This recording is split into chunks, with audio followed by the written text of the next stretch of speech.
سلام، امیدوارم حالتون خیلی خوب باشه. من توپ لیگ برتر هستم و موضوعات لیگ برتر رو براتون پوشش میدم. خب، برای دیدار تراکتور با ملوان آماده اید؟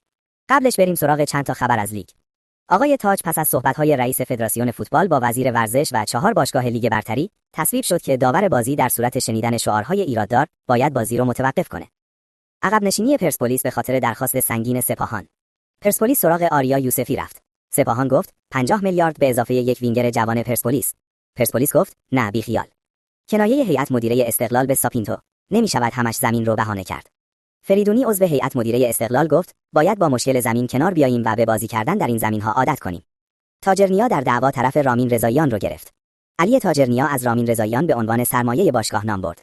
ساپینتو میخواد رامین رضاییان رو از استقلال جدا کنه، اما مدیران باشگاه مخالف هستند و رامین هم شرط گذاشته اگر میخوای بمونم دیگه از لیست ختم نزن چون آماده‌ام. اختلاف شدید بین مربی و مدیریت به اضافه انگیزه رامین برای تیم ملی جدایی رو محتمل کرده. سپاهان رفت شکایت کرد که امیرحسین فارسی بازیکن خیبر غیرقانونی بازی کرده. کمیته انضباطی گفت هیچ مشکلی نداره، بازیکنشون قانونی بوده. شکایت رد شد، خیبر تبرئه شد.